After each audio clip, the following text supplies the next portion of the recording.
Hello दोस्तों, एक बार फिर से इस वीडियो में हम आप सभी छात्रों को साइंस का इम्पोर्टेंट ऑब्जेक्टिव क्वेश्चन बताने वाले हैं। तो आप सभी छात्र इस वीडियो को शांत बनाए लास्ट तक देखना और एक एक प्रश्नों को याद भी कर लेना, ठीक है।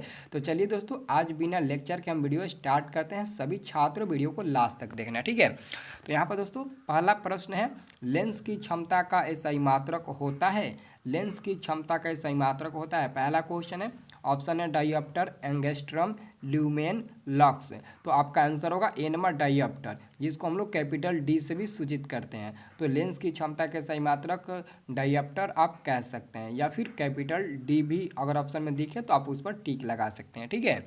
अगला क्वेश्चन है प्रकाश के किरणों के समूह को कहते हैं। प्रकाश के किरणों के समूह को कहते हैं तो प्रकाश किरण पुंज कहते हैं। सॉरी, प्रकाश पुंज नहीं बल्कि किरण पुंज कहते हैं। प्रकाश के किरणों के समूह को हम लोग प्रकाश पुंज के नाम से जानते हैं। आंसर होगा बी नंबर। अगला क्वेश्चन है, किसी माध्यम में छोटे छोटे कणों के निलंबन को कहा जाता है। किसी माध्यम में छोटे छोटे कणों के निलंबन को क्या कहते हैं। तो तीन का आंसर क्या होगा, तीन का आंसर ए नंबर हो जाएगा, कोलाइड कहते हैं, ठीक है। आंसर याद रखना। अगला क्वेश्चन है 4 नंबर। 4 नंबर प्रश्न कहता है कि मानव शरीर की प्रतिरोध कितना होता है। मानव शरीर की जो प्रतिरोध होता है वो कितना होता है। प्रतिरोध का सही मात्रक तो आपको पता ही होगा, ओम होता है। तो मानव शरीर का जो प्रतिरोध होता है वो कितना होता है, तो 50 से 100 के बीच होता है, ठीक है। आंसर याद रखना, ए नंबर। अगला क्वेश्चन है, किसी बल्ब से 220 वोल्ट पर 2 एम्पियर की धारा प्रवाहित होती है तो फिलामेंट का प्रतिरोध होगा, यानी कि भी का मान आपको 220 मिल जाएगा और आई का भी मान 2 एम्पियर मिल जाएगा, और आपको निकालना आर।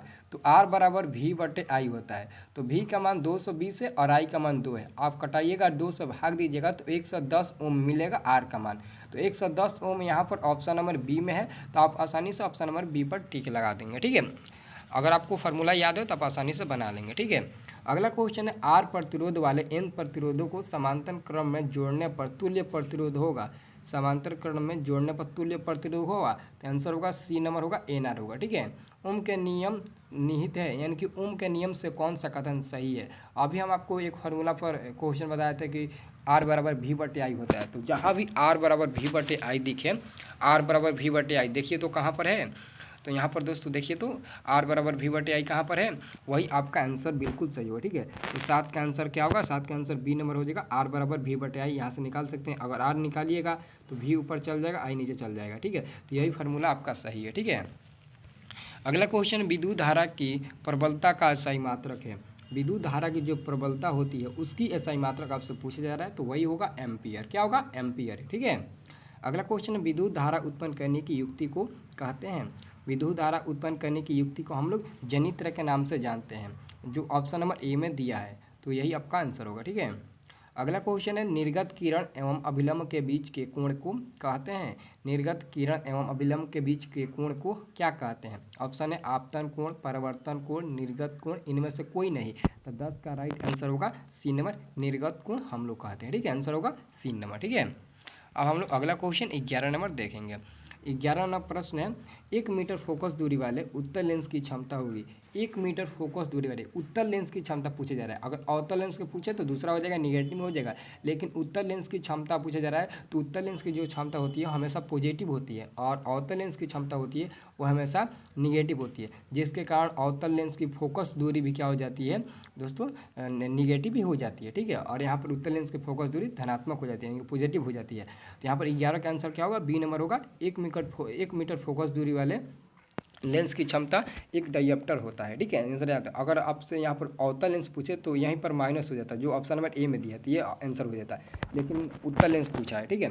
मानव नेत्र के लिए दृष्टि का स्थायित्व होता है। मानव नेत्र के लिए दृष्टि का स्थायित्व होता है, तो 1/16 सेकेंड का होता है। 1/16 सेकेंड ऑप्शन नंबर बी में है। तो आप लोग ऑप्शन नंबर सॉरी दोस्तों, 1/16 सेकेंड कहाँ पर दिया है, तो बी नंबर में दिया है। तो यही आपका आंसर होगा, 1/16 सेकेंड का होता है, ठीक है, याद कर लेना। अगला क्वेश्चन है, किस दृष्टि दोष के निवारण के लिए अवतल लेंस का प्रयोग किया जाता है। यानी कि दोस्तों निकट दृष्टि दोष को दूर करने के लिए हम लोग अवतल लेंस का प्रयोग करते हैं, और दीर्घ दृष्टि दोष को दूर करने के लिए उत्तल लेंस का प्रयोग करते हैं। तो अवतल लेंस है तो निकट दृष्टि दोष होगा, ठीक है।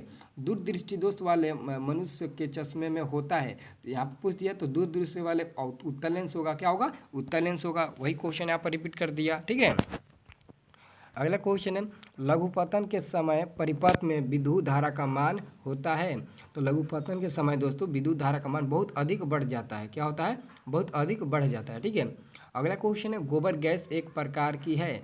गोबर गैस एक प्रकार की बायोगैस है, यानी कि बायोमास, यानी कि बायोगैस है। गोबर गैस एक प्रकार की बायोगैस है। ठीक है, याद कर लेना।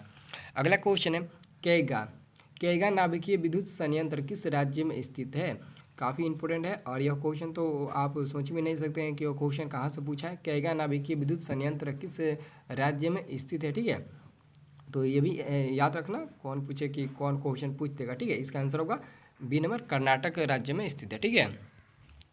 अगला क्वेश्चन देखिए, अगला क्वेश्चन है, किसी वस्तु का आवर्धित प्रतिबिंब बनता है। किसी वस्तु का आवर्धित प्रतिबिंब अवतल दर्पण से ही बनता है। तो अवतल दर्पण ए नंबर हो जाएगा। ठीक है। हजामत बनाने के लिए प्रयोग किया जाता है। हजामत कहिए या फिर दाढ़ी कहिए, दाढ़ी यानी कि हजामत। ठीक है, तो हजामत बनाने के लिए हम लोग उत्तल दर्पण का प्रयोग करते हैं, क्योंकि उत्तल दर्पण में प्रतिबिंब बड़ा बनता है, तो हम लोग उत्तल दर्पण का प्रयोग करते हैं। ठीक है। अब यहाँ पे दोस्तों 2 बार क्वेश्चन को रिपीट कर दिया, इसका आंसर आप बता सकते हैं। फटाक से कमेंट करके बताइए तो, निकट दृष्टि दोष के लिए किस लेंस का प्रयोग किया जाता है? फटाक से इसका आंसर कमेंट करके बताइए तो। अगला क्वेश्चन हम आपको बताएंगे, धारा मापने वाले यंत्र को कहते हैं। तो धारा मापने वाले यंत्र को हम लोग अमीटर कहते हैं। क्या कहते हैं? अमीटर कहते हैं। ठीक है। और अंतिम प्रश्न है, डायनेमो से किस प्रकार की धारा प्राप्त होती है? डायनेमो से किस प्रकार की? डायनेमो यानी कि विद्युत मोटर। ठीक है, डायनेमो कहिए फिर विद्युत मोटर कहिए, तो डायनेमो से किस प्रकार की धारा प्राप्त होती है? क्वेश्चन नंबर 22 आपसे पूछा जा रहा है। तो यहाँ पर दोनों धारा होगा। ठीक है, दिष्ट धारा और प्रत्यधिक धारा। ठीक है, डायरेक्ट करंट और अल्टरनेटिव करंट दोनों प्रकार की धारा प्राप्त होती है डायनेमो से। ठीक है, तो दोस्तों वीडियो अच्छा लगे तो वीडियो को लाइक कर देना, और अभी तक हमारे इस चैनल को सब्सक्राइब नहीं किया तो चैनल को सब्सक्राइब कर लेना। टेलीग्राम के साथ भी नहीं जुड़े हैं तो जाकर जुड़ जाइए। सभी छात्र जुड़ गए हैं, बस आप ही केवल बाकी है, तो जाइए टेलीग्राम से भी जुड़ जाइए। वीडियो का लिंक, टेलीग्राम का लिंक इस वीडियो के डिस्क्रिप्शन में दिया गया है। सभी छात्र वहाँ पर जुड़ चुके हैं। टेलीग्राम से भी आपको बहुत ज़्यादा हेल्प मिलेगा, तो फटाफट जाइए टेलीग्राम के साथ ज्वाइन हो जाइए। ठीक है, तो मिलते हैं दोस्तों नेक्स्ट वाले वीडियो में, तो वहाँ पर हम आपको हिंदी के ऑब्जेक्टिव क्वेश्चन बताएंगे। ठीक है।